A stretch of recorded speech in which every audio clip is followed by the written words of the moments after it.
covering climate, weather, and the industrial enterprise from Penn State Meteorology. Here is Up in the Air.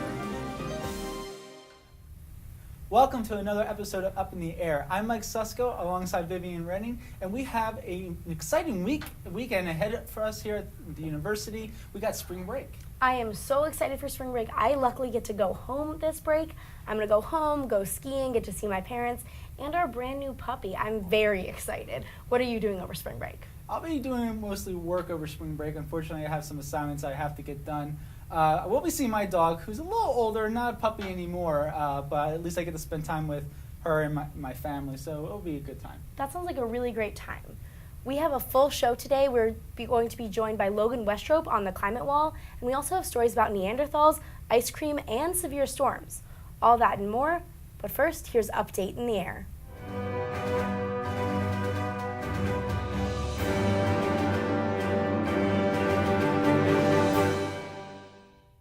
Over the past few days, you might have heard the phrase meteorological spring.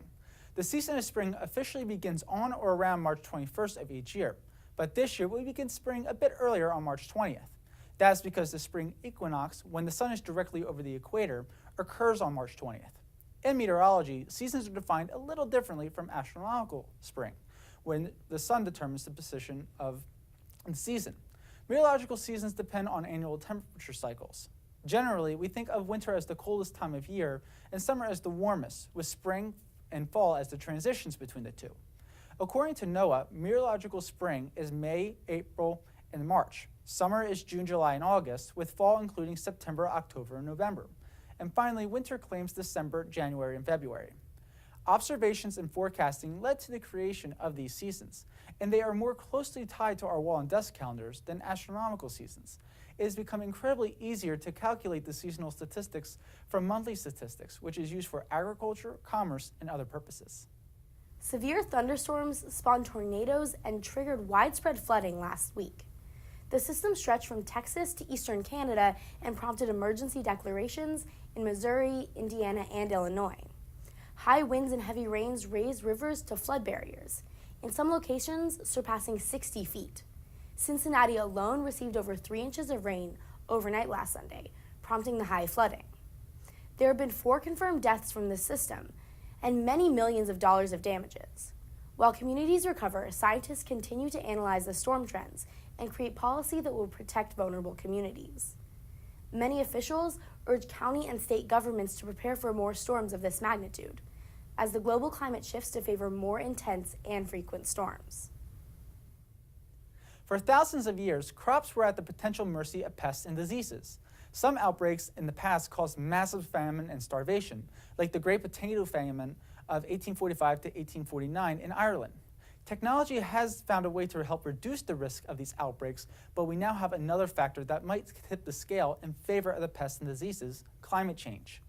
Elevated CO2 levels increase simple sugars in the leaves, lowering their nitrogen content. This can cause the pest attacks to be more severe, as insects will eat more leaves to satisfy metabolic nitrogen requirements. Warmer temperatures will also prevent certain pests from dying off in the winter, increasing population and devastation in the spring and summer. However, certain natural enemies of the pests and diseases may thrive in the warmer temperatures. This could cause the number of pests to actually decrease. It is clear the rising levels of CO2 and temperature will directly affect pests and insects. Whether it will be a positive or negative impact for them has yet to be determined. It has long been considered an insult to be called a Neanderthal, but as these elusive people have been studied, the more respect they have gained among scientists. On Thursday of last week, a team of researchers offered compelling evidence that Neanderthals bore one of the chief hallmarks of mental sophistication: cave art. That talent suggests that they could think in symbols and may have achieved other milestones not preserved in the fossil record. According to an archaeologist at the University of Barcelona, when you have symbols, then you have language. Over the past century, cave paintings have been found, but have always been assumed to be of human creation. With the new dating methods, many cave art examples have been dated well before humans reached their location. Will Robrooks from Leiden University agreed that the evidence was conclusive, stating, "This constitutes a major breakthrough in the field of human evolution." This discovery aids to the compelling argument that the Neanderthals were complex beings, more similar to their living cousins that roam the planet today. Ice cream, that delicious treat so many of us enjoy, especially in the summer, has one issue in its design. It never lasts long enough and melts all over the place, creating a huge mess sometimes. Well, scientists in Japan at Kanazawa University found a solution to that precise problem. Accidentally discovered by a chef, strawberries grown in specific areas contain a compound known as polyphenol, which solidifies ice cream. It does this by preventing the water and oil from separating very quickly. This extract was made available to shop owners who started selling the ice cream with it. The ice cream maintained its shape and customers cherished it happily. What is fascinating about the extract itself is that the ice cream maintains its shape in hot weather while providing the chilling feeling we get in the mouth. Currently, this ice cream is only available in Japan, but it may be available in other countries as well one day. Bitterly cold temperatures and snow fell across the United Kingdom and Europe this week as frigid weather moved in from Russia. Warnings were sent out last weekend covering southern England before spreading to Scotland and Wales early last week. Some parts of England experienced more than 8 inches of snow. Rail and air travelers experienced severe disruptions before even more frigid air moved in late in the week. This weather pattern is unusual for the UK and caused alarm across the nation. As the storm progressed, the UK felt as cold as northern Norway and Iceland. In efforts to keep the community safe, local governments stockpiled 1.5 million tons of salt to keep the roads clear.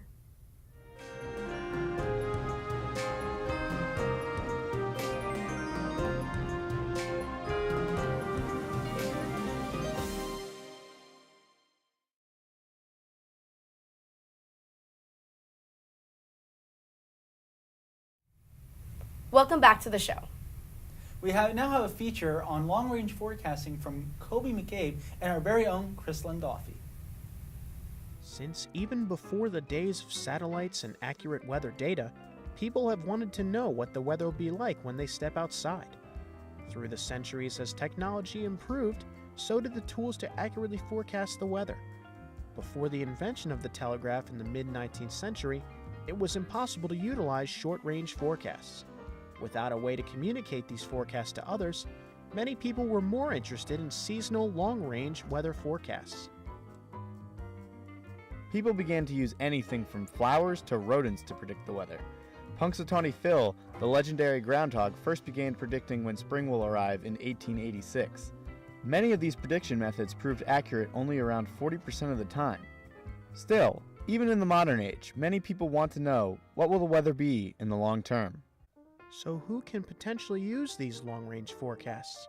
Companies and industries such as energy, agriculture, and clothing can examine these forecasts and make decisions months in advance on how they're going to use or supply their resources for the upcoming trends in the weather. A well-known example of a long-range forecast provider is AccuWeather, who introduced 45-day forecasts in 2013 and 90-day forecasts just last year. AccuWeather examines 3 different factors in creating their long-range forecasts. These are the El Niño Southern Oscillation, the North Atlantic Oscillation, and analog years. These 3 factors take into account long-range patterns in ocean temperatures, large-scale high and low pressure patterns, and climatology. Despite the great strides in technology in the past couple of decades, the majority of meteorologists agree that forecasts outside of 10 days are essentially useless. A recent study called Next Generation Earth Systems Prediction looked to advance seasonal and subseasonal weather forecasts, acknowledging that there is still much room for improvement in long-range forecasting. The study put forward the vision that seasonal forecasts will be used as widely a decade from now as short-term forecasts are today. While long-range weather forecasting has improved in accuracy, it still has a long way to go. From using folklore to actual science, there is still much research needed to be done if we are to use long-range weather prediction as often as we use short-range forecasts. For Up in the Air, I'm Chris Landolfi. And I'm Coleman McCabe.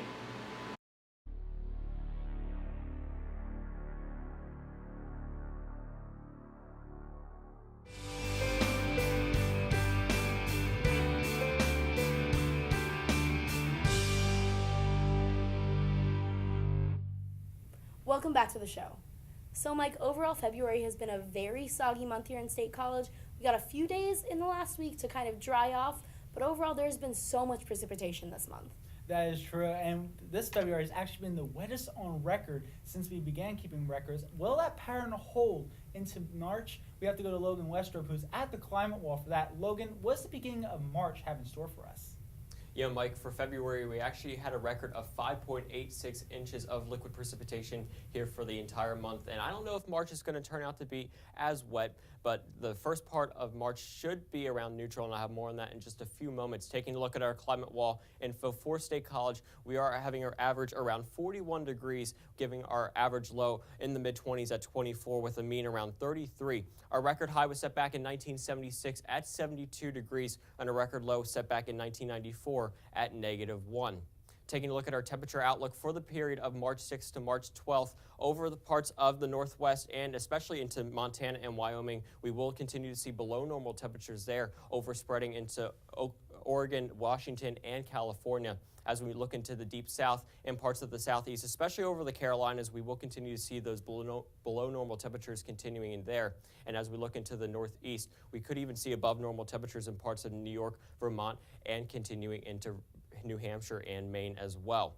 Taking a look at our precipitation outlook over in the west, above normal precipitation will continue to overspread areas of California and Nevada. We will continue to have more drought-like weather for this time period in the Central Plains and even down into the southwestern parts of the United States, as we could even see above normal down into the deep south. Closer to home, we will have near neutral conditions with maybe a possible area of below normal precipitation for this time period to start off March.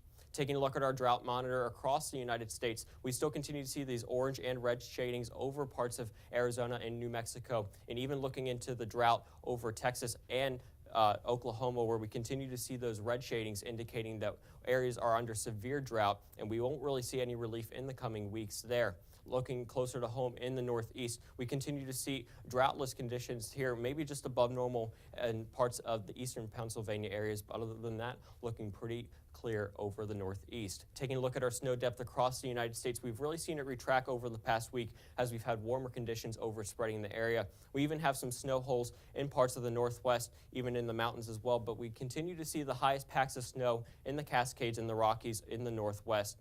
In parts of the Great Lakes, we've seen that retracting as well, especially up in northern Wisconsin and parts of Minnesota as well. And closer to home, you have to go as far north as Vermont, New Hampshire, and Maine to see a few inches of snow on the ground.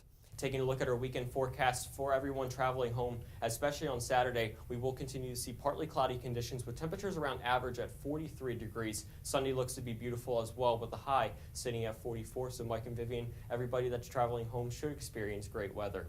That's great news. Thank you, Logan. And it's good to see that we will have, the neutral conditions for temperatures and precipitation for the beginning of March, and especially as we head into spring break. I'm very glad, especially because I'm going to be traveling quite a long ways. I'm glad that we're going to be seeing those favorable conditions for traveling as everybody can get home very safely. That's all we have for this episode of Up in the Air. I'm Vivian Rennie. And I'm Mike Susko. Join us in 2 weeks, Up in the Air.